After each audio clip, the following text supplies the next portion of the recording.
Good morning. Happy Friday. Yes.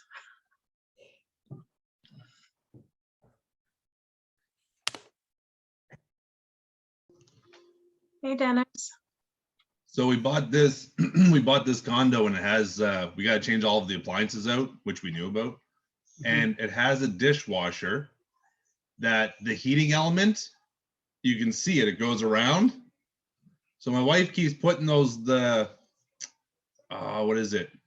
No, I want to say Tupperware, but it's not Tupperware. Ziploc disposable containers. Hey, not disposable, but it's like Tupperware, but the starts with an R, whatever those ones are. Rubbermaid. Yes, thank you. So Rubbermaid, but you know those little ones that has like the little square lid about this big? Oh, I know where you're going with this one. It's the second time it's happened. So I turn the dishwasher on, falls down and melts. It smells like birthday candles. Put it in your utensil rack. It does. It splashes right out. We've tried the top rack. We tried the utensil rack. It just splashes out. Sounds like you have an invention. Just wash it by hand. I keep telling her to not put it in there. I didn't check this time. So listen. So remember we were at the thing and they're talking about Spanx and how you have to find like a solution to a problem. Well, maybe there's your invention, man. Find something you can put in there and you put those little pieces in that won't pop out. No, just buy a new washer and dryer that doesn't, or dishwasher that doesn't have that piece. Because I opened up a bunch. I'm like, I don't ever remember seeing this. So it just shows how old.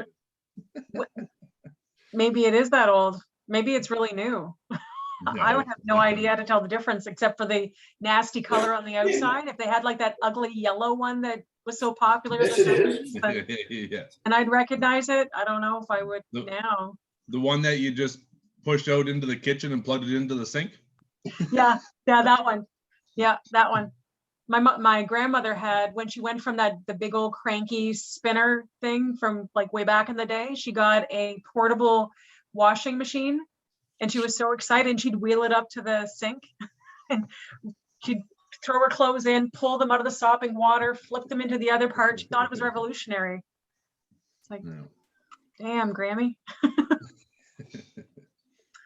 Yeah, it was something. Hey, Bree. Hey. How you doing? Good. I'm not sure if anyone here has the answer, but I'm doing my 2020 taxes and I'm for real estate purposes. And if KW is listening right now, I wonder if I can claim the licensing course as tuition. Yes. So, yes. Like, is there a certain percentage or you just do all of it? Are you doing your own taxes? Yes. Okay, so that's the first thing I'd stop doing. Well, stop doing your own because you need somebody who is really well versed in small business. Yeah. And they know exactly how much you can write off. It's a business expense.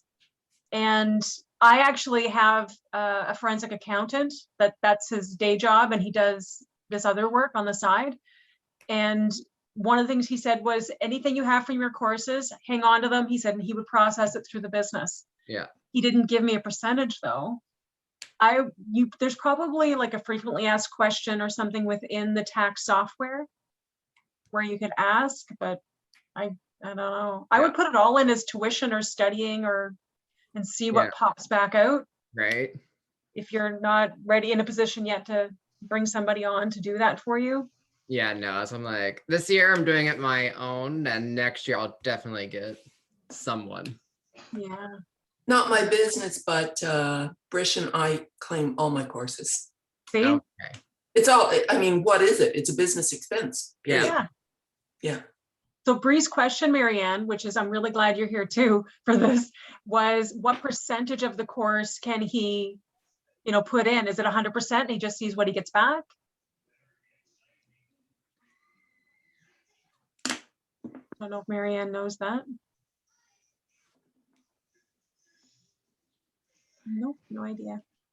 Anyway, put in. Oh, I'm sorry. I unmuted myself. I'm chatting away here. Nobody's listening. Okay. Yeah, I claim all my courses. 100%. 100%. Yeah, it's a business expense. And I'll do that. Yeah. Perfect. No, Go with it. I'm not, but that's for a different reason. Oh. Right. Yeah. You have tax reasons.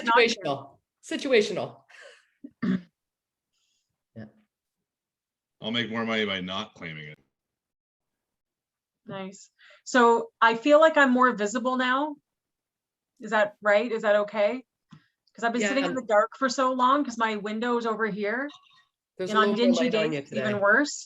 So I put my desk light behind my computer. So just so yeah, yay. I even appear to have a somewhat of a tan, which is quite nice. I was gonna say the same thing. Yeah, you Right? do. Yeah. Yeah, in real life, I don't. I'm as white as the background on the KW sign there. Yeah, I but guarantee you. yeah, but her skin is like flawless. Seriously though, she takes good care of it. Yeah. Unlike See, myself. I went on a trip there with the ball team. What was that when we could? 2019 went down. And I said, "Hey guys, look." Towards the end of it, I said, "I got a tan," and one of them goes, "No, no, no, you just went from clear to white." Yeah. My life goal is fleshy tones. Yeah. That's all right. That's okay. I will tan eventually. It just takes me a while, and I do wear SPF 60 on my face every day. So it's gonna be a bit before my skin actually adopts a fleshy tone. So Sherry, you were telling me that you were at the auction last night. So maybe until we get started, like how was the auction? It was so much fun. Oh, I can see Sherry's on. I can't hear her though. It was really, really cool. And the amount of money that was raised on the live portion of the auction was so much fun. Everybody was having a really good time, kind of giving each other a hard time over the bidding and the things that were going on.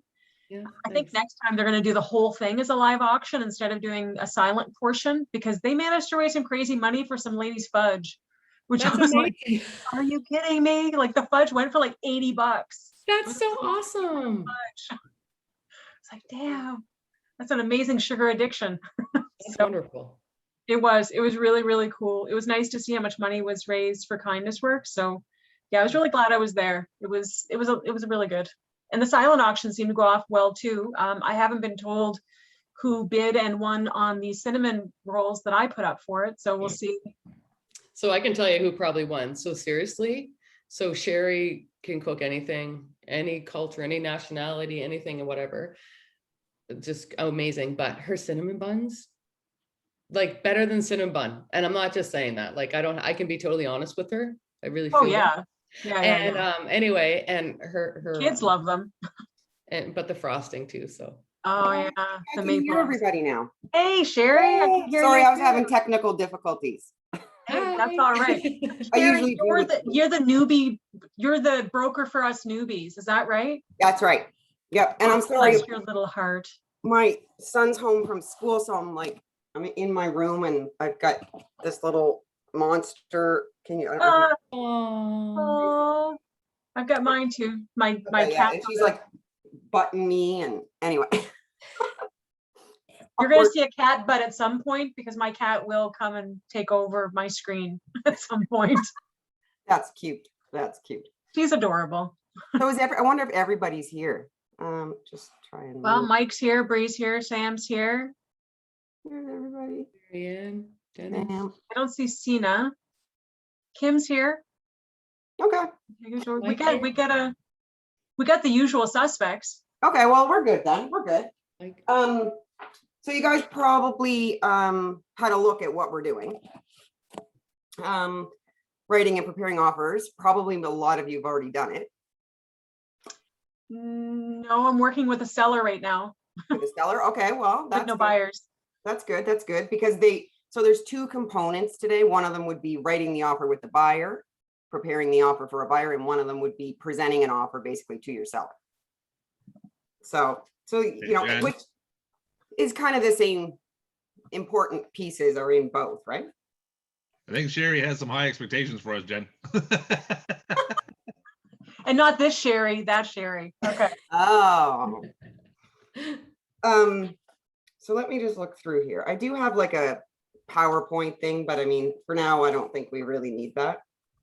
Well, actually, maybe we do, because it will help me know where the heck I'm starting. So let me see if I can share my screen.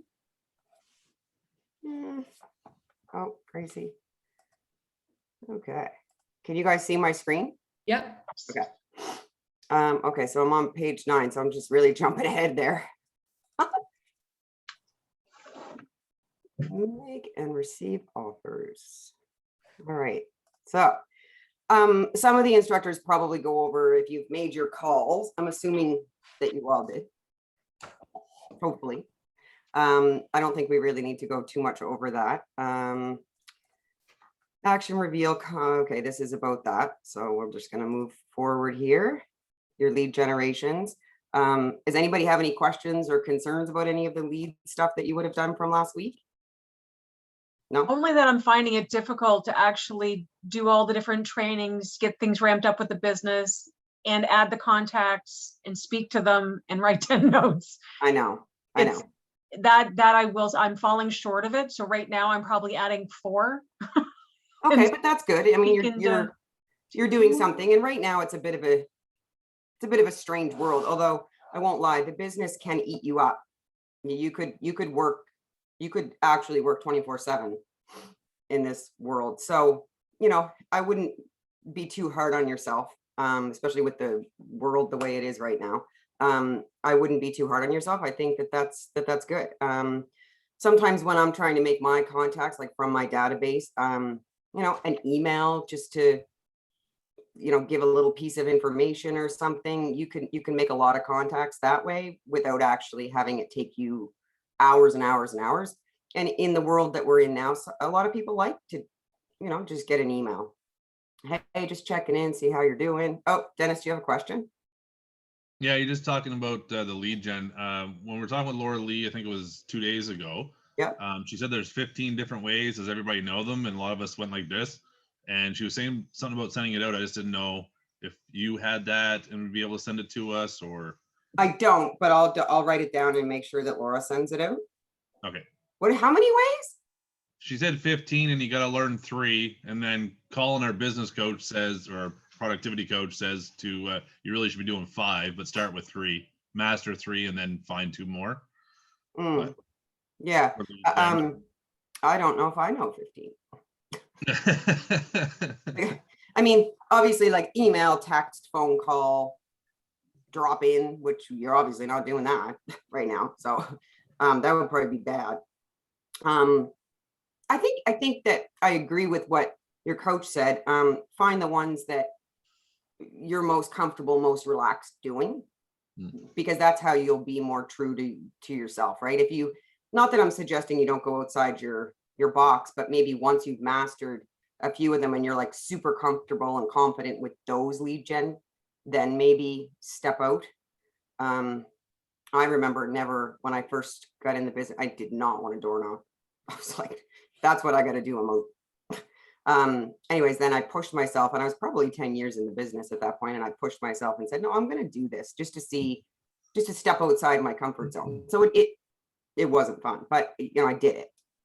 So I'd say master a few and try to plug away as best you can with contacting as many people. For you guys being new, letting people know you're in the business and trying to dig deep as to who did I forget to let them know that I'm new in the business, right?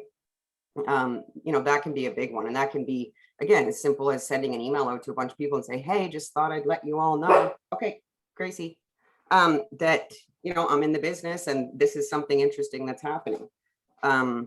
Right now, I know it's hard, but I mean, even just something as simple as how quick the market's moving or something, at least you're touching base and getting out there, right? Yeah. The preview 10 homes, well, that's probably not really happening. But a way around that would be, and most of you do, check your the market monitor there every day and kind of look through the pictures, see what other people are doing as far as how they're taking photos, and you'll get comfortable. I mean, I still do that every day. I always look at the I always look at the market monitor and see what sold, what went pending, how long was it on the market, just things like that. It doesn't take that long, right? So rather than the preview 10 homes, that's probably a good one, good step. Anybody else have any questions about that? All right, good, moving right along. Oh, we don't need to do this because we're kind of on a call, so I don't know that we all want to hear everybody making phone calls. We'll do that when we're done. Offer, the process of moving from buyer or seller agreement to sales contract. So I guess the first thing to say about this is probably, we're going to start with the buyer. The buyer is the first part of the offer process that they have in the training. So if you're writing an offer for a buyer, obviously they're assuming they're assuming that your agreement, like your contract, your SDBA or your BDBA, you're working with the realtor and your ID has already been done. So we're not getting into the contract agency part of it today. They're assuming with where we're starting that's done. And we're just starting with the offer process. So the forms that you would need from web forms to write an offer, obviously your agreement of purchase and sale would be number one. There's a few, I'm going to call them schedules that you'd attach to an offer depending on what you're offering on. So if you're offering on a mini home, there is a mini home schedule. If you're offering on multi-unit income properties, there's a schedule for that. Vacant land, there's a schedule for that. Condos, there's an additional schedule for that. I think that pretty much covers most of them. I might have missed one. And then of course, if you're writing on well and septic, you have the well and septic schedule. There's the sale of buyer's property, but we're not really using that one right now. No, no. But that's true. That's a schedule that you may or may not need to use as well. That's very true. Your leased equipment, though, if you're representing the buyer, that's something you may have to just check off and request. Same with the disclosure statement. But in general, those are going to be your basic forms for, okay, I'm writing an offer. And then you're going to have to start as the agent. Oh, Dennis, go ahead. Go ahead. Oh, I just have it there just to remind you, and you can continue on if you want to. No, I don't mind. No, I don't mind. I'm happy. If you guys have questions, ask them right away. So when you do the web forms, you do it from Paragon, you grab the web forms, Yep. and it sends it over to the DocuSign, Yep. to their DocuSign. Right. No, you'd upload it in yours and then you'd share it to them. So I guess that's what I'm a little bit confused on, and obviously I can't get together with Michelle right now, Okay. my mentor, Okay. to ask that. But I guess my question is when we did the mandatory NSAR stuff for being new. Yep.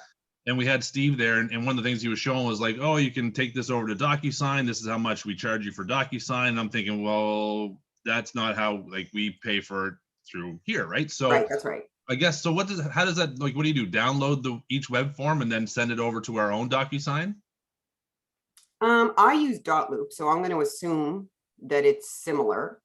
That's how I do it. Like I do my form on web forms, and then I save and download, and then I just go over to command and go into the documents tab on my opportunity, and then it brings you to DocuSign. Then you create your envelope, upload your form, and then put your signatures in. Oh, okay. So that's similar to .loop. We just click and I save my form and then I click and drag it, drop it into my .loop. Yep. So I guess that would be the same.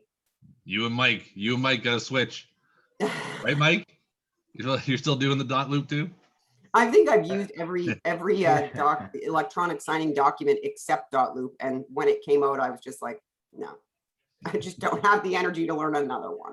They're all very similar, but yeah, no. And Dennis, that loop is just so simple. You Agreed. don't get lost. You don't get confused. It's just simple. Yeah, agreed, 100%. I'm sure if I learned DocuSign, I'd find it easy once I learned it. I just didn't have the time to learn it, but maybe one day. Dennis, there are training videos in Weebly under just the regular videos, as well as Aaron's on how to use DocuSign and how to link it with command for a transaction. It's pretty intuitive once you get in there. Yeah, no, appreciate it. I was just curious because taking that course, the way that they said it, and to me, it seemed like it automatically uploaded. I'm like, oh, that doesn't make sense, or something else I'm missing. So just where I haven't had to do one. Exactly.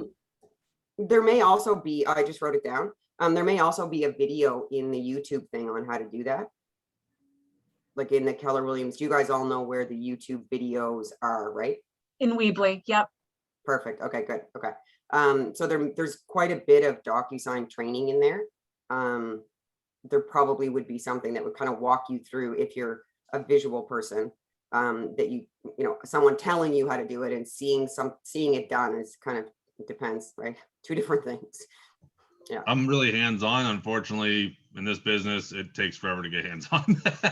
Yeah, yeah, and that's okay. Don't let the new stuff scare you. That's why you all have your mentors, and we're here to help. And as a broker, I'm here too. So it's okay. Everybody makes mistakes. We're just here to try and make sure you don't make big one. And Dennis, you're not alone, eh? Studies show that some people learn audibly, some people learn visually, but adults, most of us learn by doing. And it's as good as Zoom is in that, we're hurting us now. I agree, Yeah. man. I agree. Same Yeah, here. this is very difficult for me to teach this way. Mike, just especially I'd much as rather be standing and we're all in the same room together. This isn't necessarily my wheelhouse, but the online This stuff. is Kim. The first DocuSign that I had to do, I was lucky enough that my team is close by, and I actually went there and had, my teammate assist me, and she did it and I watched, and then the next time I was able to do it my own, because it is confusing when you're doing something like that for the very first time. Yes, no, absolutely. Absolutely it is. Yep. Yep. Okay, so I guess the offer process, this is pretty straightforward. You probably know the buyer makes an offer. The seller responds to the offer in one of three ways. They accept, reject, or counter. So that's pretty much it. Just in case you guys do read some of the material in the session, just a note to yourself, we do not counter a counter. That is not a form we have. It is not an option. The only option is to write a new offer. But I noticed when I was reading through skimming some of the material, that it did suggest something. It said something in there about countering the counter. And I just wanted to make sure everybody knows we don't do that. Those are the only three ways that the offer process is going to happen. So I think the first thing, prepare the offer. Okay, so there's a checklist in your material. It's on page 13, which is actually really, really good. I wish that they had it here as a slide, but they don't. But it basically says to, what part of the process and how you're going to start the process. So it's a very good checklist. Some of the terms that they use or that they call things on the checklist may be a little different than what we in the business would maybe refer to them as. They call it a comparative market analysis, which, we kind of refer to it as a CMA. To be honest, I call it a market. I don't even call it a CMA. I'm like, oh, I'm just doing a market.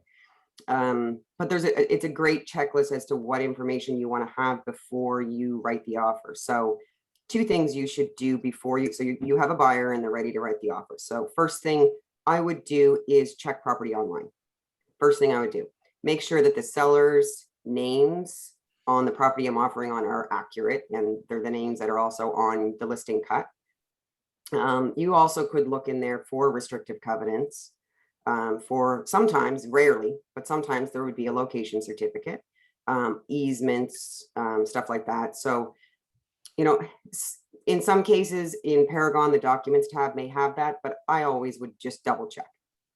Just be sure. You don't necessarily, when you're writing the offer, so clause 3 would be the seller's conditions in your agreement of purchase and sale. There's a lot of boxes you can tick, and even more so in this market, you don't want to tick boxes that you could have not ticked if you just did a little bit more homework. Yeah, sure, Jen. Yeah, is that the website or whatever you go to that charges you for Yes. every minute? Okay. Every second, or something. Okay. By the minute. Yeah. But don't worry about it too much. It's not that expensive. Even if you're in there. 46 cents a minute. So is there any advice, Sherry, like if there's like 5 things, check them all, download them all and get out? Or would you say, what would the process be for that? That's exactly what I do. I go in. Sherry had done that, and that was what the advice she'd give. She's go in there, grab it all and get right out of there. Yep. But don't let it scare you too much, because at the end of the day, even if you're it's 40 some cents a minute, even if you're in there for 5 minutes or something a month, it's the least of the expenses I would worry about in the business. Yeah. But make sure you close out, right? Oh yeah. Yeah, I did that one time. Perfect. Yeah, not funny. Yeah, make sure you close out. The other site that you can check, which is free and they do not charge you but a minute, is PVSC, Property Valuation Services. I don't know what the C stands for. I can't remember. But if you type in property, do you know, Mike? Corporation? Corporation, okay. So you can go in there for free, and this is public, so it's not something that is unique to us as realtors. It's just a Can public you site. repeat that address, pretty please? Yep, Property Valuation Services, and I think Mike's right, corporation. Just, I can show you my screen, so just hang on. I'm gonna just, Over on the right side of the NSAR screen, there's a list there, and it's about the second or third one down. oh, is it other there? thing, yeah, the other thing, if I can suggest it, get the PIN number from your client when you're talking with them. Get the PIN number from their tax assessment. There's more information on that site if you have the PIN number. So that would be more if you were working with the seller. Buyer. than the Oh, pay- sorry, yeah. So, Yeah, which is, no, that's fine, that's fine. So this is the site, Property Evaluate, you're right, corporation. So when I'm going in here, I would go in to find an assessment.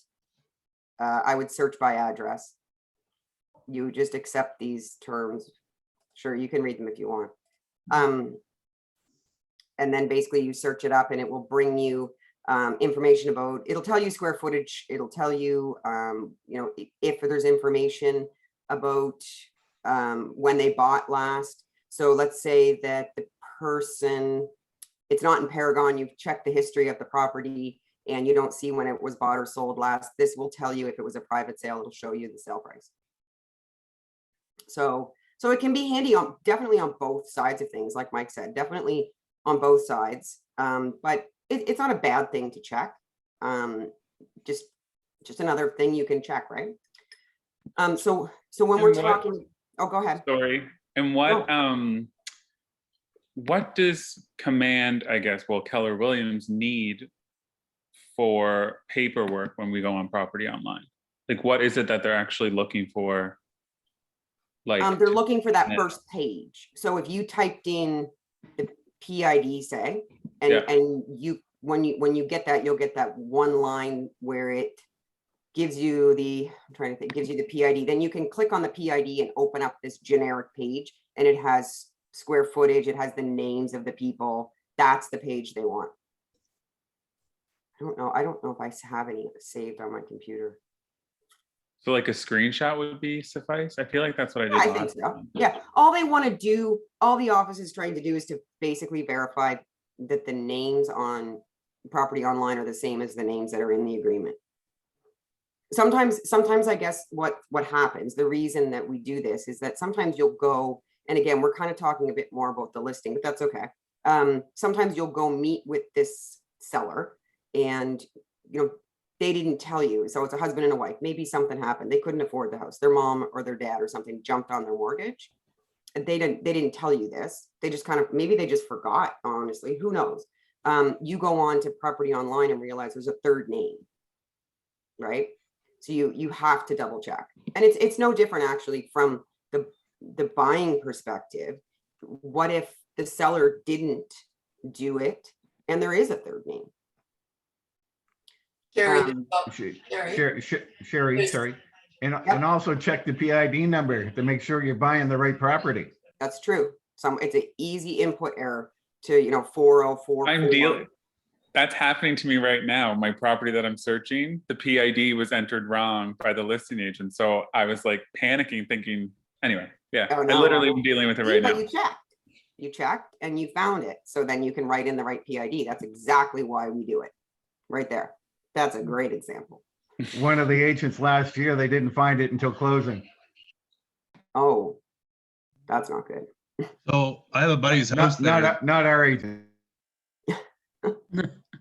So if I go into that Property Online, I have a buddy's house of mine that on the listing sheet when he bought it says it's 2005, and we're thinking it's like 1940. They might have remortgaged. They might have done like a refinance, and that's why it would look that way. Oh, On Property Evaluation Services, you mean, right? Yeah. So that means I didn't go on there to very look at it. likely. Sorry. No, that's okay. They very likely remortgaged. So when you remortgage, you have to, if you've taken out more, then that means that the lawyer has to re-register title which that's why you'd see it, because title was registered, title was affected, because there's more money on the house now. So the bank. But on that right here, this one that you just showed us shows the year built. That wouldn't change, would it? It shouldn't. That's what I mean. The year built says 2005, and it was even listed that way. And we're like, well, it wasn't built in 2005. We're finding stuff in the walls from the old Downs racetrack, and right, for insulation. Like, it's old. Yeah. Okay. Okay. Right. Like, there's asbestos. Like, it's old. It's not like it's a Bible either, right? Like, sometimes it's good information. Maybe sometimes clearly it is not. But wouldn't that be wouldn't that property he's talking about be misleading to say it was built then when it wasn't? So how would I find the information if I wanted to list his house? Well, you'd have to go by his word, or you'd have to get him to check with the lawyer so that the lawyer could do a title search on the property and see if the lawyer has any insight. So I actually had to go on property online. I was able to get into the mortgages and deeds section under the details of the listing that I have. Yep. And I was able to go right back to when they subdivided the area and created the plot, the PID for that one. And then when they put the initial mortgage on. I will also tell you, I was incredibly fast downloading all of it and getting the freak out, because it is cost you money to be there, but it was really, really accurate. And I was actually able to impress the client that I have with the information when I met with her. So, and you know what, I know you guys, that's awesome, Jerry. And I know that you guys we keep coming back to the cost. I'm telling you, spend a little bit of time in there. Because if you sit down and spend a little, search your own property, search your mom's, search your sister's, whatever, find a property and search it, and spend a little time. Don't be so worried about the money. You know what, it's $5. We spend that on coffee. Like, spend a little bit of time in there, because it is worth it to look through some of the documents. Yes, download them and look through, but spend at least a few minutes seeing what you find in there. Because I can tell you that the best way to learn property online is to play with it a bit and see, like you did, Sherry, like you dug in and you found stuff. Oh, it was fun. It was honestly, it was a lot of fun finding out stuff about that property. I went in for a specific purpose, and I found some really cool things that I now know about that property that, you know, the second homeowner wasn't aware of. Yeah, which is great. Cool. Yeah. Yeah. And that adds value to what you do, right?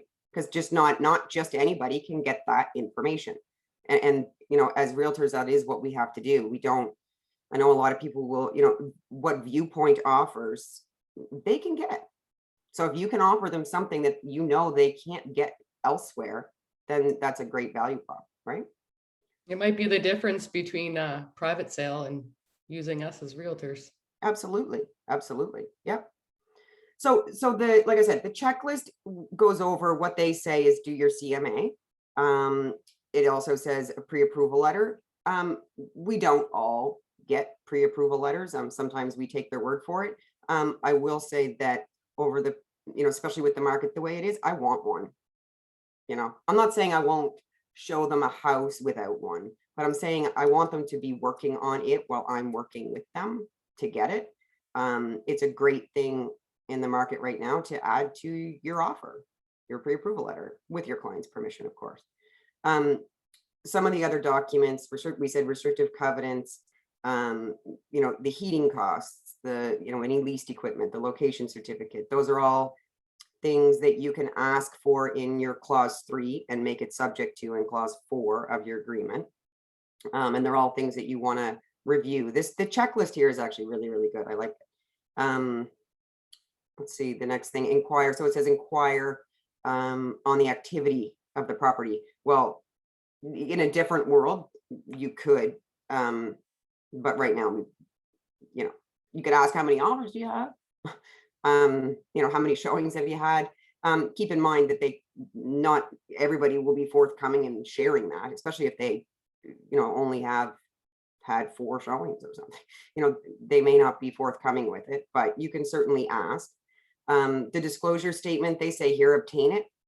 I will tell you that Right now, I know a lot of people are sharing it. It is on the documents tab. And if it is, it's a great thing to review because you can review it and your clients can sign off on it. And it is not a condition. You attach it to your offer, you know, at the very top, you write, check off the other box, property disclosure statements attached and signed off on. Those are great things to help you win an offer in a competing situation when you're with a buyer. Same with heating and stuff. If they have it in the documents tab, review it with them.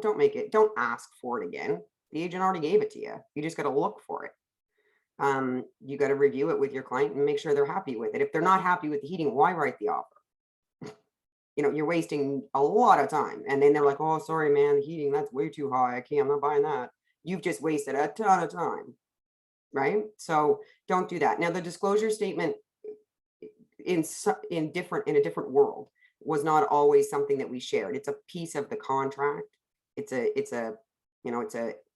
a mandatory form kind of thing. So some people won't share them. That's okay. If they don't want to share them, they don't have to. They can share them. You can request it with an offer. Find out if there's other offers. It says, well, you can ask, right? Of course you can ask, but you don't necessarily have to. And whose offers? You can ask for it in the offer. Like you can check it off in your clause 3 and your clause 4 and ask for the PDS. If they don't have it up there, right? If they're not willing to give it to you before, right? Some are. Right now, people are, right? Sherry, where are you referring to this checklist? I'm looking at page 13 and I wonder if I have the wrong. Oh, Where's the what? checklist? I'm looking at it from in my form book. Maybe Yeah. it's different in yours. I can't find it. Can anyone else see that? Or if not, can we? I have it on my page 13, Jen, session 9, right? Yeah, Yep. it's on page 13. Okay, thank you. Did you Session find eight. it though? Oh yeah, there it Yes. is. Yeah. Okay, thank you so Yeah. much. Yeah, no. It's a really good checklist. Like I said, some of it's in a little bit of a wonky order, but the general idea is there. And then actually on page, let me make sure it's on your page too. Yeah. Page 15. I'm pretty sure we're still in the buyer section here. Yeah, page 15 is another good checklist that we. Oh, I see it now. I had them both out. I was Oh. and I had them switched. Thanks. Got it. Great checklist.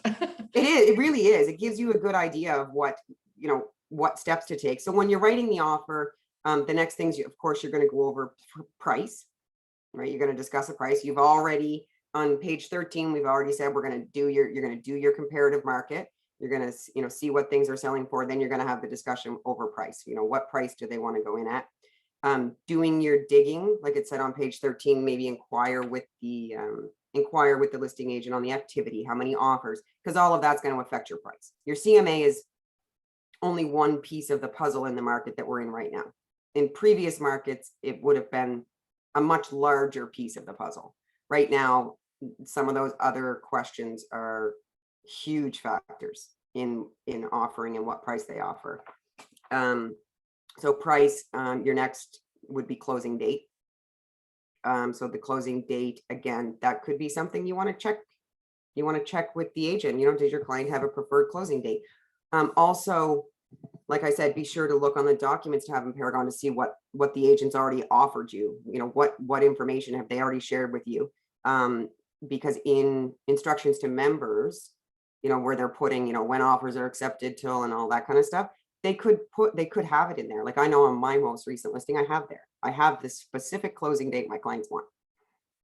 So make sure you pay attention to detail and you look at that stuff. But if you don't see it, no harm in asking. Deposit something you want to discuss with your client. You want to be very mindful of how much and how the deposit can be done. Not very many brokerages at this point are able to do e-transfer. So depending, like if your clients are in, a different province buying virtually, you need to consider how and what method is this brokerage accepting deposits, and make sure that you give yourself enough time to get that deposit in, right? A lot of us used to always, e-transfers were huge, and now they're kind of, because of limits that the Bank of Canada sets, it's near impossible to be able to have a brokerage accept e-transfer. So make sure you keep an eye on that. It's really important. So if you have like, I have a couple buyers in Ontario and like BC, so how would they get their money here? Well, they'll accept other methods, right? Like they'll accept potentially, so I just did one, who's the brokerage? Remax.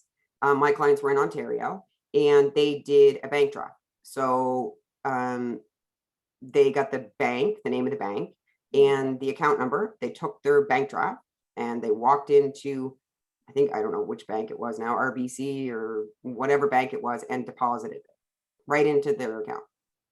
So That like was on their end, they go in and like they have the name of the Remax account and stuff, and then they just give it to them and say, here, put this money in their account. exactly. Now, another thing to keep in mind from a broker perspective, I guess, kind of, is if your clients do that, you need a copy of the slip. So Right. you need to take a picture of that deposit slip so that you know that it's been deposited, you see it. Then you wait for your confirmation from the other brokerage, but still you need the confirmation. You need to know when you're filling out your fintrac receipt of funds, you need to know the bank account number that it came out of. Okay. Which is can be a weird conversation and a weird question to ask a buyer. I need your account number.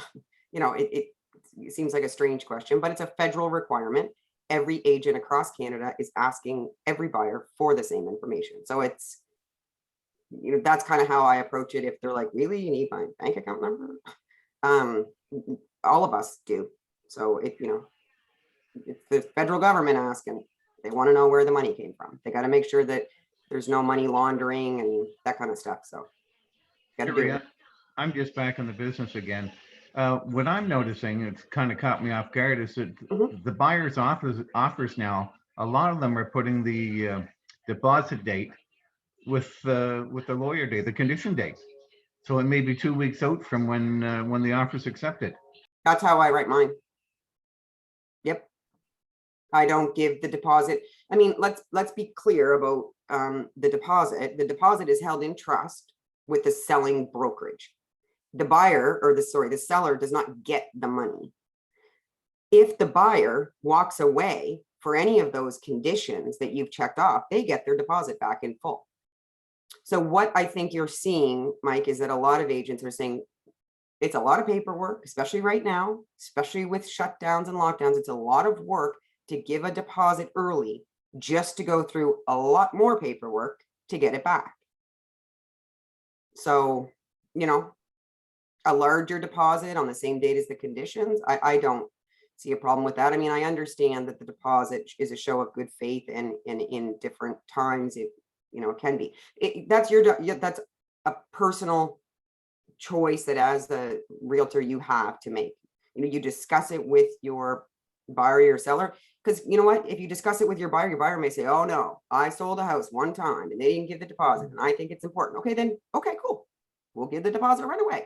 You know, have that discussion with them, but make sure they understand clearly what the deposit is. I mean, the deposit at the end of the day comes off their down payment. The buyer's down payment.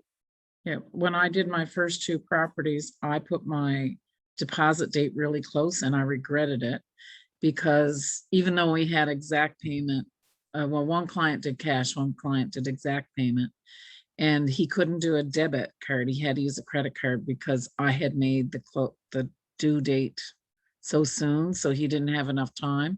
Debit takes more than 24 hours or something. And then I had to rush to Royal LePage with the cash for my other client. And so I've learned, so I'm going to put it later next time. That was my unfortunate experience. But I can't wait to find out the clarifications about being able to do a direct deposit to the banks. Yeah, I know. You know, it's a thorn in a lot of people's side. I mean, we're not the only, Keller Williams is certainly not the only brokerage that doesn't. I think the only brokerage that still accepts them might be Remax. Right. I'm not 100% sure. But I know that Royal LePage doesn't, and you know, it's because of the cap. It's not that we don't necessarily, that the office doesn't want to. It's just that the volume's too great. We can't get it in, and the deposit makes got sense, to be received.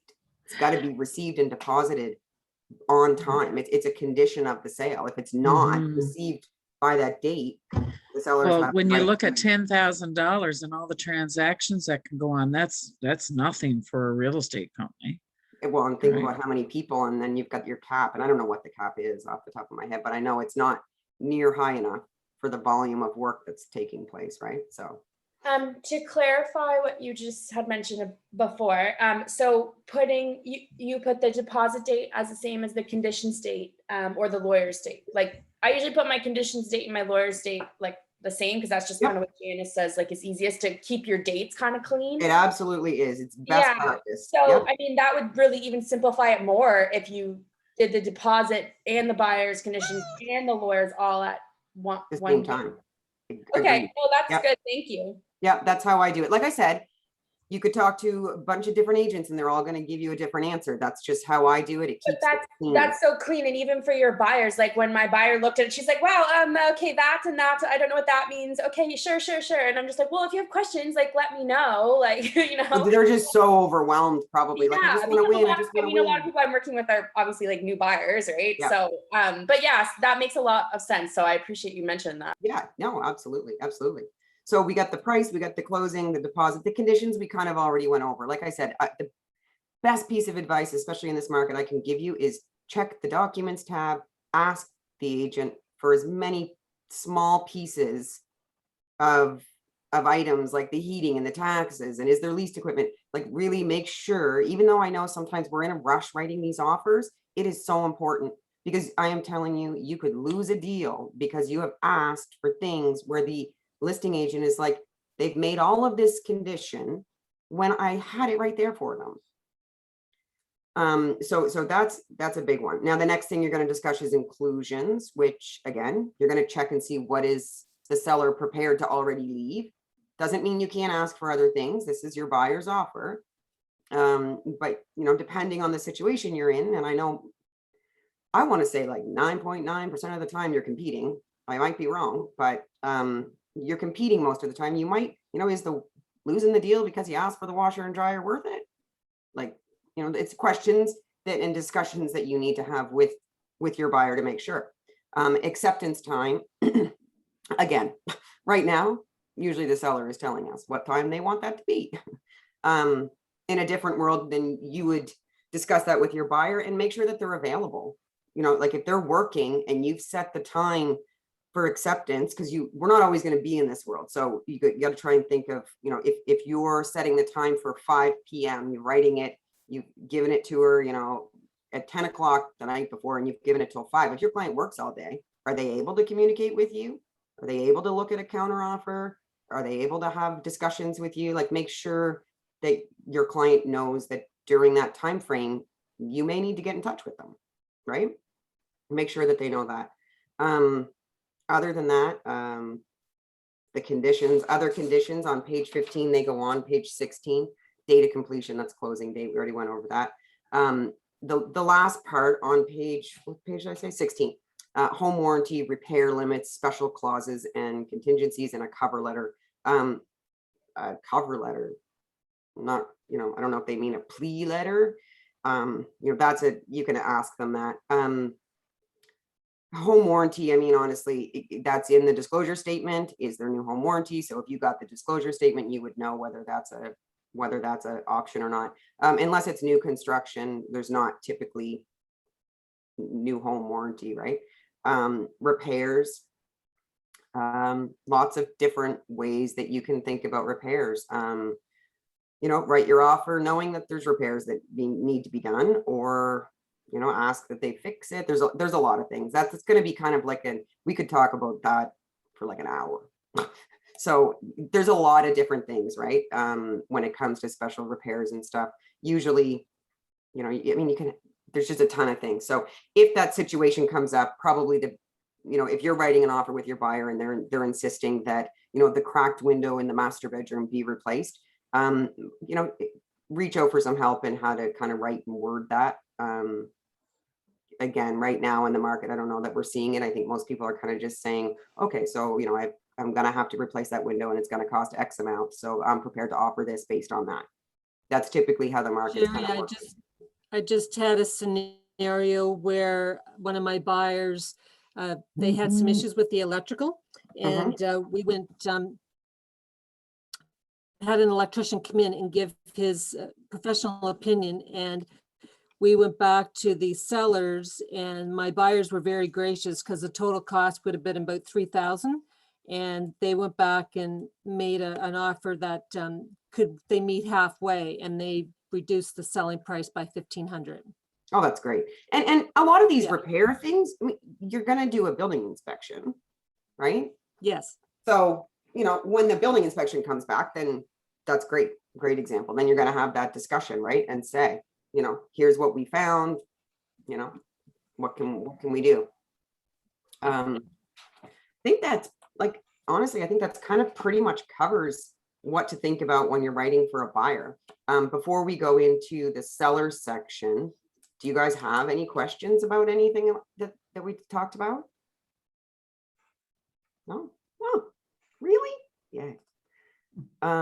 This is practice scripting. In your material, there is some scripting. You know, you can review it, tweak it, you know, make it your own, be yourself. The scripting is great. Practicing the scripting is good. Once you get comfortable with a client, you're probably going to find that you don't feel the need to like read a script, but the script does give you and helps with some valid points. I've never in all my training ever really been much for reading a script, but reading the scripts has helped me decide, you know, maybe how different ways I could word things. So reading the scripts is really good. It'll give you an idea how you want to kind of say things, right? Sellers. So you've got a listing and you've got offers. You might have more than one. Gathering the information about the buyer checklist. Where's my checklist? What page is that on? Page 17. Page 17? No, it's not. No, page 20, I think. We'll try that page. 20. It is 20? Yeah. Okay, reviewing an offer. So to be honest, now that we've went through how you're going to write it with your buyer, it's not that much different than reviewing it, just that you didn't have to write it. You're just reviewing it. Same kind of thing when it comes to conditions and price, closing date. They're all conversations that you're going to need to have and with your seller, and probably have before you ever receive the offer. You know, you should probably be, when you're listing a property, you know, when do you want to go? Like, what's your ideal? You want to have these conversations with your seller because, like we talked about in the buyer section, the potential buyer could call you and ask you. You don't want to be like, I don't know, I'll check. Which is fine if that's what you have to do. I'm just saying, try to make yourself be a little bit more prepared, and ask these questions. You know, what happens if you get an offer? I know you said that you don't want to leave the washer dryer. You know, how important is that to you, right? Just have those kind of discussions so that, you know, are you comfortable? Like the last few listings that I've done, I've shared the disclosure statement on Paragon, which I normally did not do, but you ask your seller, are you comfortable with me sharing these documents? I'm going to upload them, so they're going to be there for all realtors. You know, just always open and honest communication with sellers or buyers, always, right? So you're reviewing checklist, address. So they're, you know, you want to look at the document with a set of eyes, like, is the PID correct? Is the address correct? Price, you know, obviously that's a conversation that we probably don't need to dig too deep into that, but you know, your seller is going to tell you what kind of price they want. Same with closing date. How long have they left it open? Did you get a pre-approval letter? Maybe you did, maybe you didn't. The terms, the conditions, you know, are they happy with that? Are the conditions really long? And you're kind of like, ooh, you know, you're not sold until these conditions are completed. So you write an offer May 1st and they've given themselves until May 20th. That's a long time to sit pending conditional upon them getting their stuff done. Oh, I shouldn't say that. It might not be if you're on well and septic and you need a water test and stuff, right? But you just want to make sure that your seller understands that there's a difference between sold and accepted offer. Big difference. An accepted offer is just a small step in the process, you know, for it to become complete. Are they okay with those dates? You want to make sure, I think, that anything they've asked for, you have. Like really need to, again, just like when we're writing it, you really need to pay attention to your clause 3 and clause 4. They're very important because they're asking you, did they ask you for a location certificate and your client doesn't have one? You don't want to just leave it there because now you've made it, now it's a condition of that offer. And you're obligated to supply it. If you know you don't have it, get it out of there. Probably should have mentioned with the buyers, although it's still applicable with the sellers. If you didn't ask for something in clause 3, or clause 4, for example, although clause 4 is probably going to be a condition of some sort, maybe not. Don't leave it blank. Make sure you cross that out, strike it out with a line, and everybody needs to initial. Clause 3 and 4 are written as with an expectation. It has date. If you just leave it blank without acknowledging that you've left it blank for a reason, then that would come back up on you from a broker file review perspective. Anything that asks for information that you're not gonna, that you're not gonna fill in needs to be deleted. Same with say they didn't want any fixtures or chattels. You got to strike it. You got to delete it. Clause 7, I'm pretty sure it's 7, additional provisions. There's nothing in it. It's blank. So if you're not putting anything in it, then it's fine. Just leave it.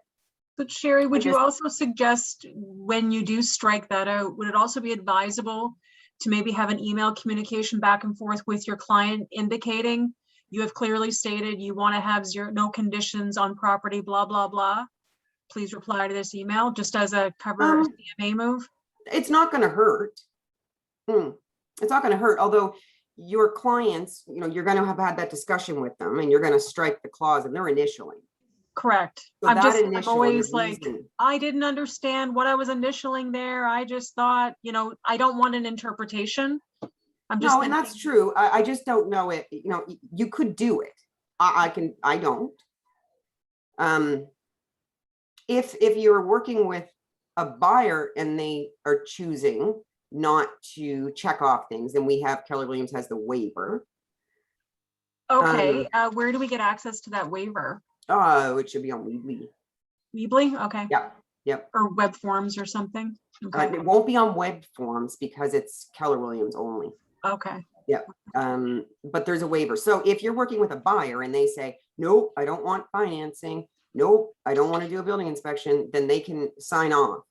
We've discussed it. They're initialing it. And I know what you mean about like wanting to double check, but I mean, that's as double checky as we get. If you start getting yourself too worried about getting it more in writing, you'll drive yourself nuts. No, I get it. I've had conversations with the very one listing that I've got.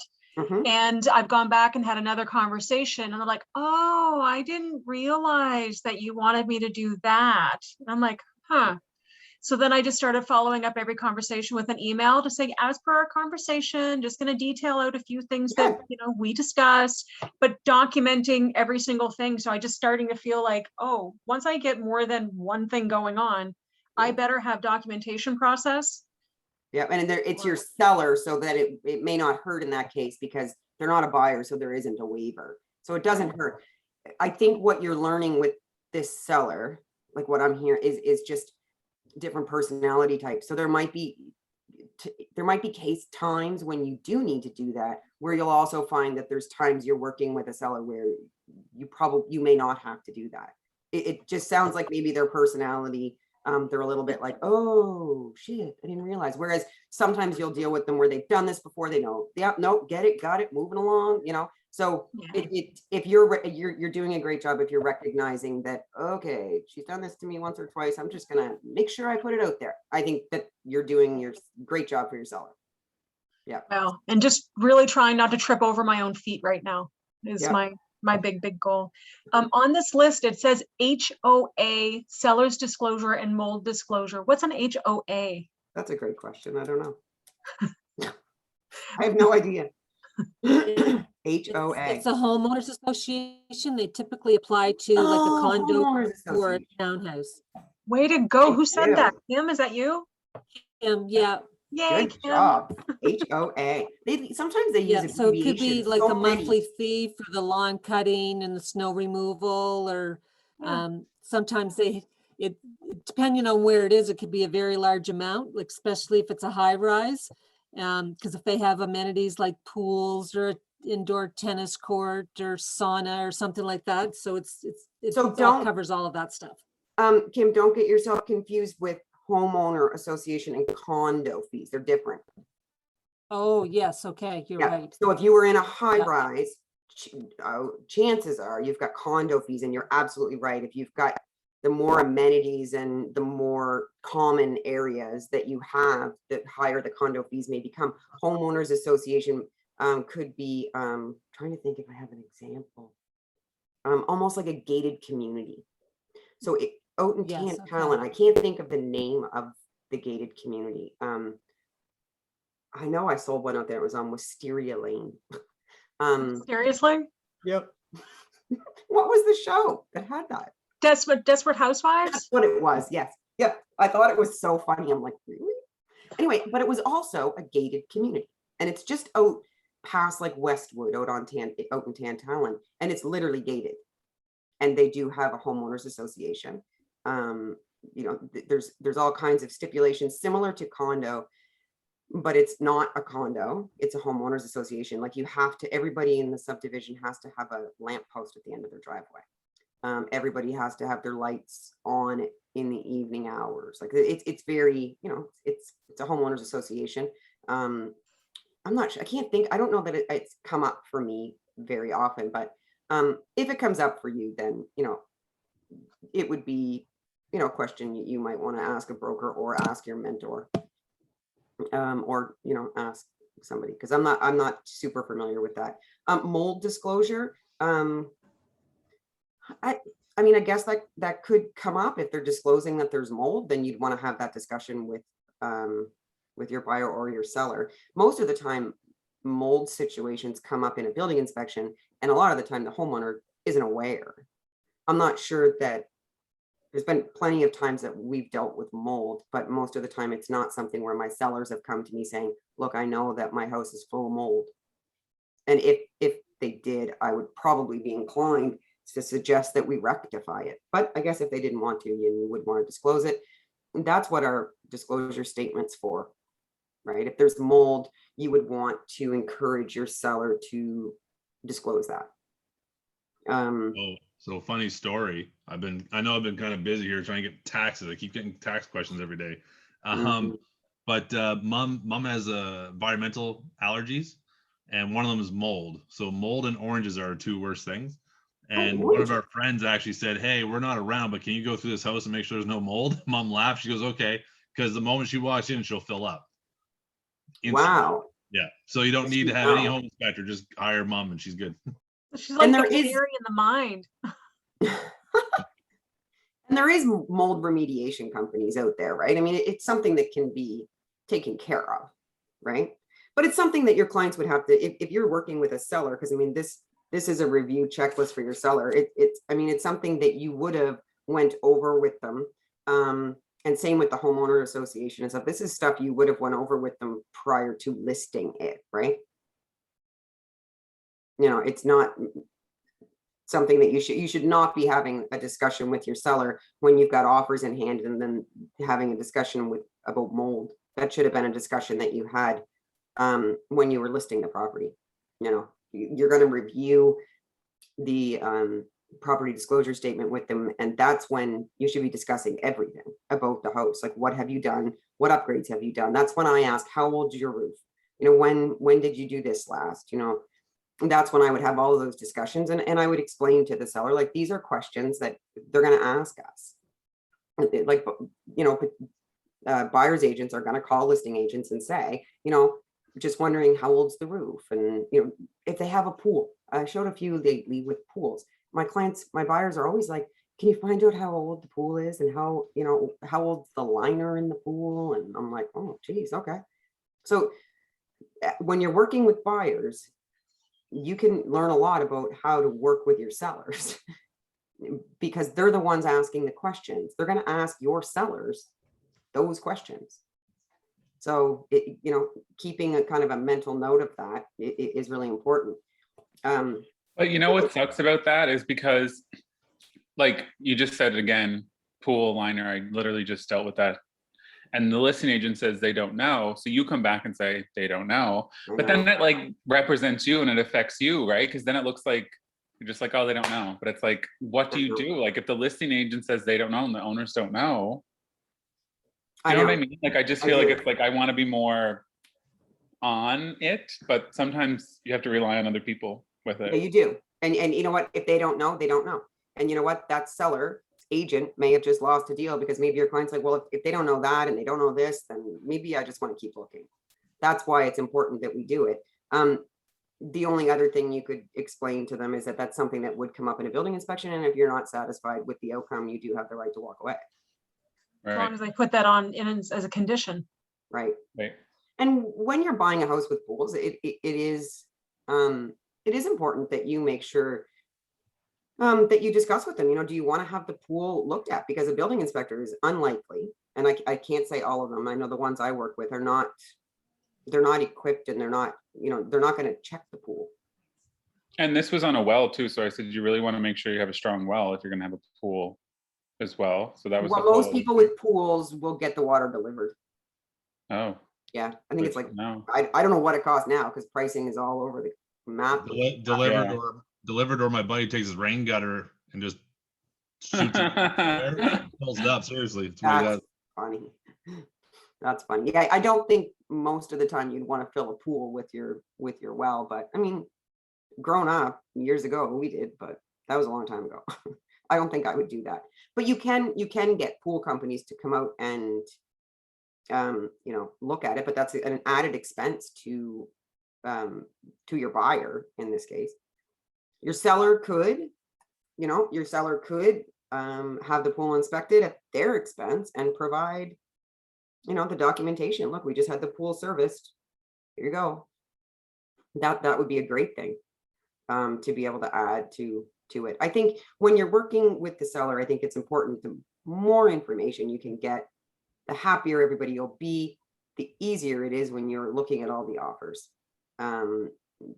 You know, it just makes that process for your seller in this world, what we're in right now, it makes it a lot more fun, right? The stress of everything's over and now it's, yay, we got all kinds of offers, you know, and all the questions have been answered, and, you know, because we already did all that, right? So I think the checklist for reviewing an offer, honestly, I would, if it was me, I would take the checklist for both, because they're both important. Even some of the stuff from the buyer's side of things when you're writing it for a buyer are also important to the seller, right?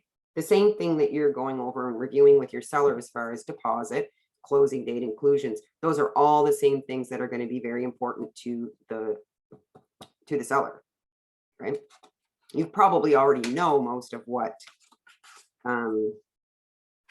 is going to be what they want. You probably know, you know, what your sellers want, because when you've listed the house, you probably discussed it, right? Does anybody have any questions about that kind of stuff? Sherry, sorry, I was off here for a second. Our granddaughter just found out she doesn't have COVID. She's been sick for 3 days. Congratulations. Yeah, thanks. Yay. She's only 8 years old, so. Oh, just a little heart. And she had Wow. symptoms. What a sin. The testing is not pleasant. No, and she's in Rimouski, so we're not even close, you know, we can't see her. Can't hug her. Well, But that's anyway, good news, though. That's very good good. news. It's wonderful. I just wanted to ask Sherry, because I was off, I didn't hear what you covered, but you know, there's a difference between reviewing offers in a buyer's market and a seller's market. And right now, have you gone into what are we doing with competing offers and how to address those? We didn't really. Okay. I do believe that in you guys should everyone should watch this. Anne did a session on bully offers and multiple offers. It's in the YouTube channel. It wasn't that long ago that she recorded it. Really, really, you should watch it. I think we all need to watch it, because right now in the market where we're dealing with a lot of competing, whether it's with the, you know, the buyer or the seller, there is a lot of good information in there. And I attended that, and that was very good information. I was glad I had it, so I know what to do if it happens. Yep. And you know what? It's great that it's there, and it's great to maybe watch it again if you're getting yourself into a situation that you are competing and you're like, oh my God, I can't remember. Yes, you could call your mentor and, you know, discuss, oh my gosh, what am I doing? But you could watch that again and just kind of refresh your memory. Of course, you do have to be careful when you're working for the seller. Like as a broker, you do have to be very careful. You have to make sure that, you know, you acknowledge and you inform people that there is multiple offers. Everybody's got to know. They have to know. If you've got one offer, you're good, right? As soon as that second offer comes in, you've got to tell the second offer. They may or may not have asked you if there's offers, and if they did, then they knew. But that first guy, he don't know that you got a second offer. He's competing now. He can change his offer if he wants to. That's why we acknowledge, that's why we tell them. He has to be told. It's a big deal to not do that. Big deal. So you have to make sure that people know. I know a lot of people are, you know, how many offers do you have? How many offers do you have? You know, with your you discuss that with your seller, but you know, you don't have to tell them. Your answer could be multiple, but you can tell them with your seller's permission. Everything when you're dealing with agency is having a discussion with your seller or your buyer and making sure that they're happy with what you're doing. You know, you're following their lawful instructions, so you've got to make sure that they know what that is. You got to make sure you know what they want you to do. You know, so definitely go watch that. Anne has such a great handle on it that she would cover more than what we could right now. It's because it's kind of like, I don't know how long it is, but I'm sure it's pretty long because there's a lot of stuff in that. But you should definitely watch it. It's great, and because the world is different right now. I mean, under normal circumstances, like on page, I think it's page 26, it's set the stage for positive negotiation. So we already know you're getting accepted, rejected, or countered. And in that case, then you're just going to review it and your client's going to make a choice. But the negotiation part of it is a whole nother process. I don't know if it's kind of a difficult topic to explain, you know, what to do. It depends on the situation, really would depend on how you negotiate. I think some of the information in the booklet talks a lot about making sure that you're, you know, professional. Like that's a big deal. You know, I know the market's crazy and a lot of us are tired a lot of the time and, you know, whatever, but you always want to make sure you maintain professionalism when you're negotiating. At the end of the day, your job as the listing agent and the buyer's agent is to try to work together, even though you're representing two different people, to try to make sure that everybody's happy. I mean, that's our job. So, you know, when you're negotiating and asking questions, you know, try to always make sure you maintain professionalism and keep things, you know, upbeat. You don't want to get into a pissing match with the other agent, right? So, I mean, really, I'm just going to look through here. Practice scripts. Again, we kind of talked about that. Work the offer. Yeah, a lot of the stuff in here is stuff that's it's kind of hard to do if we're when we're doing things via Zoom. Putting it all together. What is your next course? Make and receive offers? No, that's what we just did. Yeah, so I mean, I think for the last, hang on guys,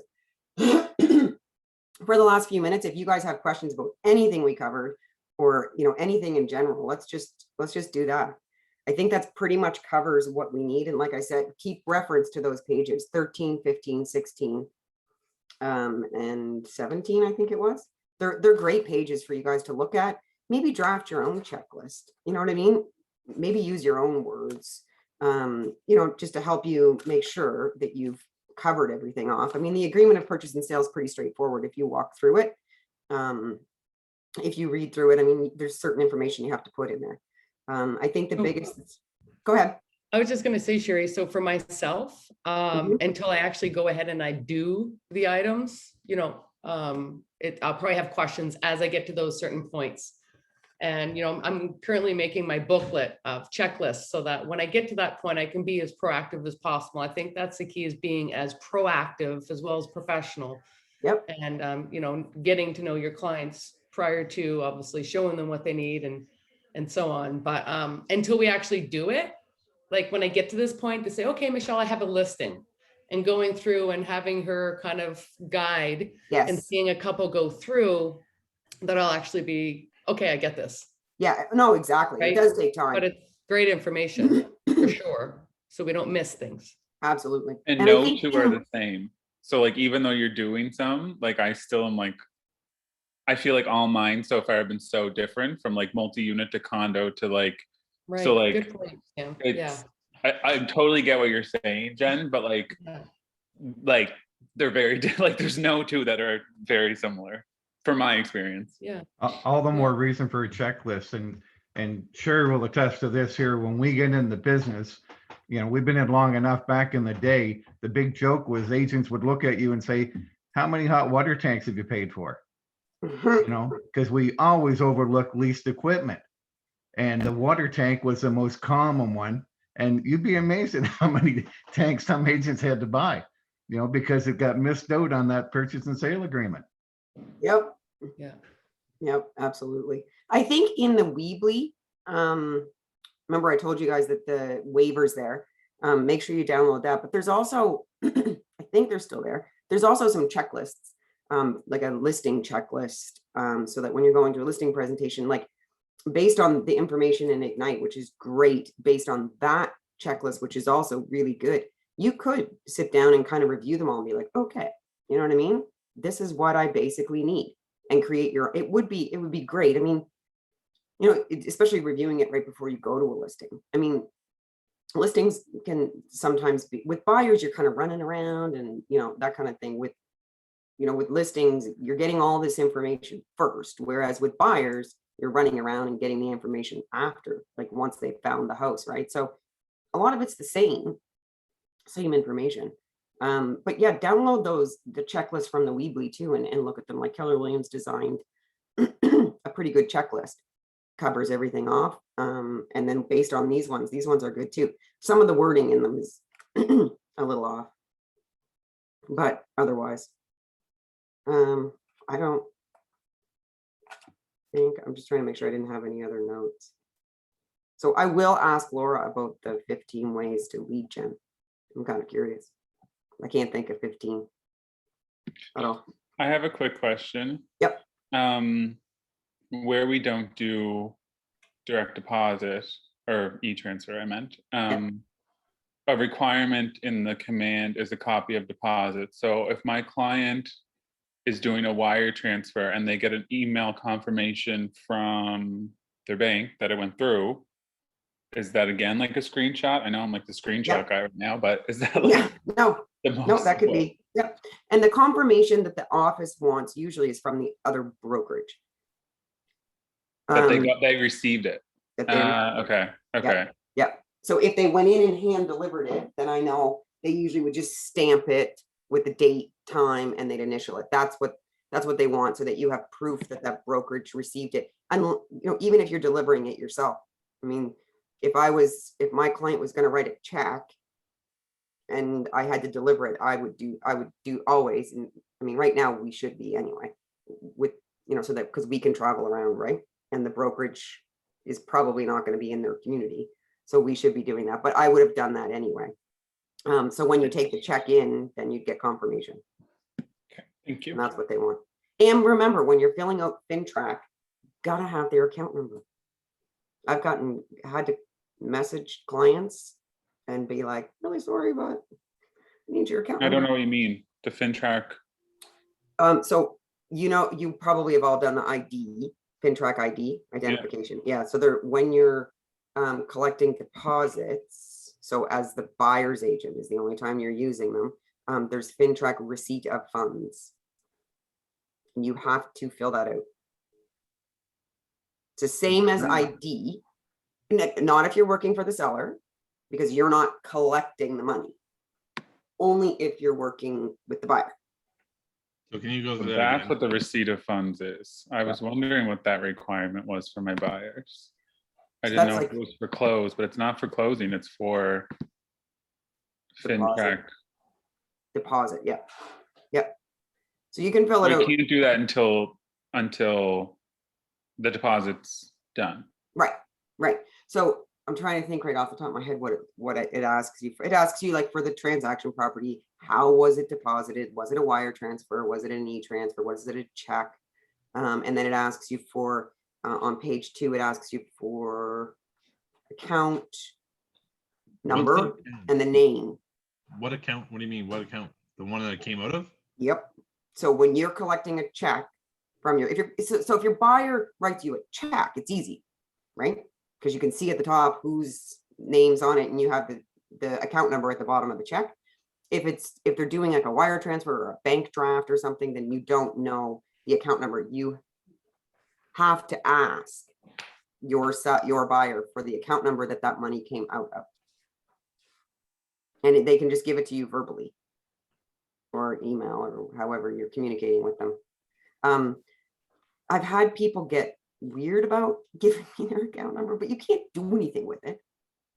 Well, I think this is kind of funny because I could be completely mistaken, but I thought in our class like our course that we just took in class, talking with probably Dennis, which wouldn't be the first time he was wrong. He said that doesn't matter about the account numbers and you don't need it. Dennis Richards.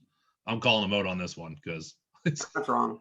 Yeah. He also said that you measure the kitchen from the front of the cabinet, not from the back of the backsplash for the square footage. Wow. Anyway, but I'm confident that that's what was being taught is like, well, you're not going to know the account number necessarily, so you don't need to worry about it unless you get it as a check. If not, don't worry about it. No, if you don't get it as a check, you ask.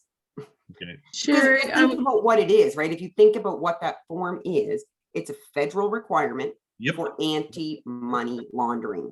Yes, that totally makes sense. I asked Right? a bunch of us asked the questions, and Where was this? What class was this?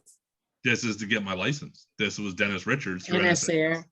Oh, And not the first time. Like I said, he also told us how to measure a kitchen, and he said that you measure from the front of the cabinets, you don't measure from the back of the wall. And we're like, all of us, we're like, no. And then someone else goes, well, then I guess my island doesn't count. He's like, well, no, you include that. Well, then if you include that, why don't you include the coverage, right? I taught the course, I taught other people. So the next day was our final day, and we asked Tanya, and it wasn't me, it was somebody else asked Tanya, and I'm sitting back going, this is gonna be funny. And he had this little look on his face. Oh, it was just a misunderstanding. Like, no, you gave out the wrong information, right? So as opposed to going, I don't know, I'll go find out, you gave out the wrong information. Same thing with fintrac. Were you his favorite, Dennis? Did he like you the most in class? There wasn't anybody, there was 15 of us, and by the end of it, he didn't like any of us. On Thursday, though, I've had enough. And you can ask Sina about how that was, but it was brutal. So I guess it's important. Another reason why these Ignite things are amazing and taught by people that have been around for a long time. So we appreciate that because again, its reality is here we are, market changes, things change.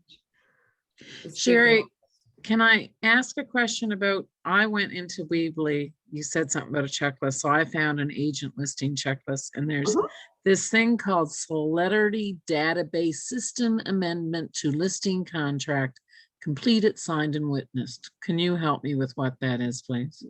I can't. That's a mouthful. That was a mouthful. It is. It's number 2 on the list. Show me. Hold it up. Call Dennis Richards. Can I share screen? I don't think so. Just hold it up to there. I don't know how to. I don't know. I can. It's on my computer. Yeah, wait, like no. this. If you're to unshare your screen, Sherry, then she should be able to share as long as you Then I can share for a second. Oh, can I? Okay. Sam would just take a screenshot. Yeah. Right, Sam? No. That works. Just make me co-host for a second and then Let me stop sharing. I gotta see how to stop sharing. Oh, So if you go there. down, there you go. And if you go to me and the 3 little dots, you should be able to make me a co-host for a second. I don't see 3 little dots. Don't see that? Oh, down here? You don't see 3 dots in my window? No. Joanne, just go down. Can you not hit share and just do it? Or Yeah, maybe. No, because it's probably not set up to share. No clicked. participants can share until the host Okay, changes. then just a second. I can go into Weebly, right? Yeah, go into Weebly and Yeah, absolutely. It is called Agent Listing Checklist. Yep, and that's the one, those are the ones I mean. I think they're good.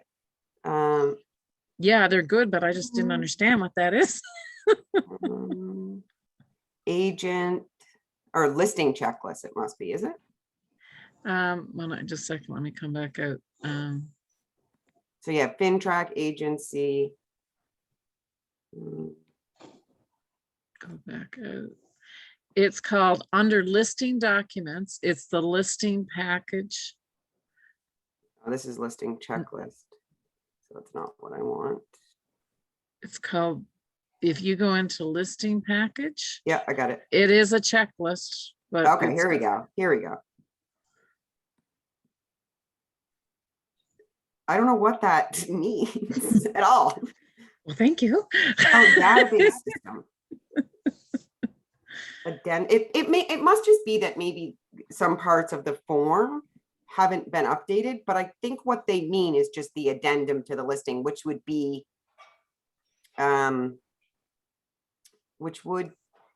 okay, I lost my whole screen there. Just a minute. Oh, there I am. Okay. I think all they mean is the addendum. So the Paragon input form is what we kind of refer to it as now. Okay. So it's probably just, I don't know, I've never heard that was the first part of that ever. Maybe So that needs to be updated. I'm also not techie, so maybe there was a way. I don't know.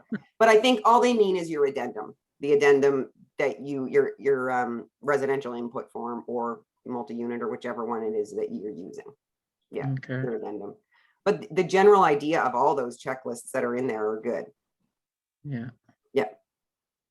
So How does everybody input their trade record sheet? Because I downloaded it from Excel, and Yeah. every time I put it in for, It needs and I to don't be know a if it's PDF. So if PDF. it's Excel, you need to save it as a PDF first. So just go down in the bottom of your files, and instead of Excel file, you're going to choose PDF. And once you Okay. save it as a PDF, then you can upload it to Command. oh, But can you edit the PDF? Yes. No, once it's No. done, they're not, they shouldn't be editable. Well, I suppose you could save it as an editable one. Like when That's a I down mouthful them, I too. can't speak some words. Right. When I down them from Korea, I down them as an editable PDF, not as an Excel or a Word document.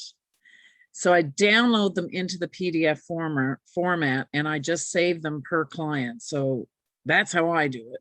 But you And- edit them on Kriya? No, I download them as, when you go to file, you can go save as, and it'll say this type of form or PDF or editable PDF.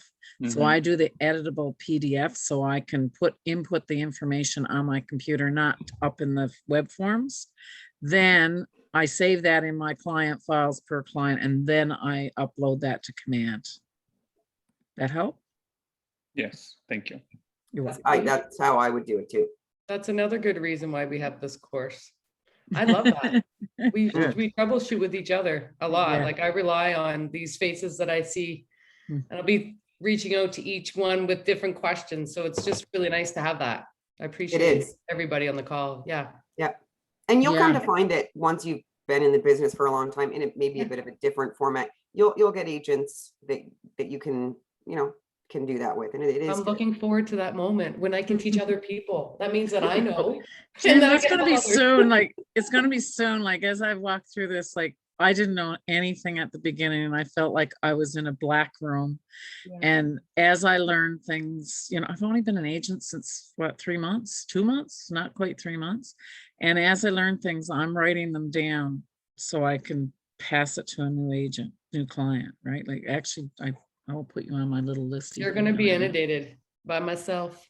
Oh, And you know what? no. I think I don't know if Mike's still here. He's been an agent for a long time too, but I think he would tell you the same thing. You'll never know everything. Like Right. you'll always learn. There's always an opportunity to learn. I've been in it for 15 years. I still learn. I'm Right. still things change. Mhm. It's part of what is enjoyable, I think, sometimes about the business, is that it's not always the same. Like this market, I work with my mother. She's been in the business 38 years. And Mhm. like, this is like nothing she's ever seen in 38 years. Awesome. So we had to learn. I had to relearn. I'm like, oh my gosh, I got 11 offers. What? I got 25 offers. What? You know, that's not, it's something you have to refresh your brain with. Multiple offers. You know, you have to make sure you're like, okay, right. I've been doing this. Yeah. Love So that. keep that in mind. You'll always learn. There's always something to learn. There's a ton of great books. Like there's a couple really good negotiating books that I've read, you know, because you need to constantly update. Yeah, you need to constantly learn, and there's tons of stuff that you can learn. I never did get, one of them was called Never Split the Difference. Oh, yeah, that's a good book. Interesting, because that's what we always do. Yeah. Yeah. So that was kind of interesting. I can't remember the other That one. was one, Colin went over that one, didn't he, in our coaching? Dennis, do you remember? I know I've read it or seen it, but I was thinking that guy that was talking, the negotiator, that was him, wasn't it? That might have been before I came on with him. With the he's in the master class. Dennis, Colin Bradford's been showing us some videos, and I'm pretty sure the author of Never Split the Difference, who was an FBI negotiator. I think you're right. Yeah, I think that was him, and that's where that came from. So that very interesting. And you guys all have the Keller Williams, the Millionaire Real Estate Agent, I'm assuming. I've been listening to that audiobook, and I rewind and go so through and much great information in there. so much information. Yeah, I've read it. Really I can't even tell you how many times I've read it. Well, they say it's a #1 bestseller. It was written 17 years ago. I read That's it how all good the that time. book is. I review the business sections every year when I'm redoing, you know, my business and what I'm going to do and how I'm going to do it. I read it again and again. It's so much so that like the pages are like falling apart. Oh, wow. What book is this? That's the Keller Williams Millionaire Real Estate Agent. Oh, yeah, It's the right. red book. Yeah, Yeah. yeah. It's very, very good. There's a I ton should get of the great, hard copy. I only had the audio book. there's a ton of great. I'm trying to think of one. It was about cheese. I can't remember. It's about mice and cheese. Who moved my cheese? That's it. Oh, That was a famous Xerox book for a while. oh, Was it? really? Yeah, Okay. yeah. I Great used book. it all the time. Great Oh, book. That's a interesting. great one. Really all about pivoting, right? And just Exactly what's happening now. And there's a few other really good. Shift is another one that's Keller Williams. Really good, especially right now. I like Mel Robbins too. Oh You yeah. ever read Mel Robbins' I books? second. She's excellent. I love her books. Yeah. All right, guys. Well, if you guys don't have any more questions, I'm gonna get to work. It worked out perfect because I got a magazine conference call 11:30. Thank you. There we go. Thank you. So nobody has any other questions? We're sure we're good. This is great session. Thank you no, so not much. sure. Oh, Sherry, Yeah, what's your thank you. direct number? Because I don't actually have a direct contact for you yet. Yep. You got a pen? And if you're ever looking, Sherry, Yeah. KW, the other Sherry, the one Oh. that's asking you for yours, go to KW Select Realty's website and all the agents are there and you can look them up. Yes, that's true. Actually, do you know what? I did download that list. So Sherry, I do have your number then. Well, that's okay. Just Oh, take you it. downloaded it. Yeah, I 90 don't know how to do that. How did you do that? See, there you go. More Oh, yeah, things. you See, can you download teach me everything. that. I think you can download just about anything. You just literally click on it, open it, and there's a download button Yeah. top right. If you have a PC. Seriously. Yeah. Okay. Yeah, I have PC. Yep. Oh, we'll do that. Thank you very much. Hey, All right, no but Sherry, problem. it's Sharing is caring. yeah, it's Yeah, that's 220 right. 902, of course. 220-7111. Sherry and I have a love of dogs. The moment I spoke to her, I saved her Oh, number. did you see mine today? No, where's Oh. your dog? He was up here on my bed, Yeah, he was missed very that. cute. being all silly. Not Aw. different babies. Mhm. All I right, have 2 litters of golden puppies now. stop it. Don't tell me that. On my Facebook. I put live video up every day. Oh, Sherry, thank you for your time today. I'm gonna run. Yep. Okay. Jump on. Thank Bye, Well, everybody. Okay. Take care, everyone. Thanks, Sherry. Take care, everybody. Okay. Bye. Bye.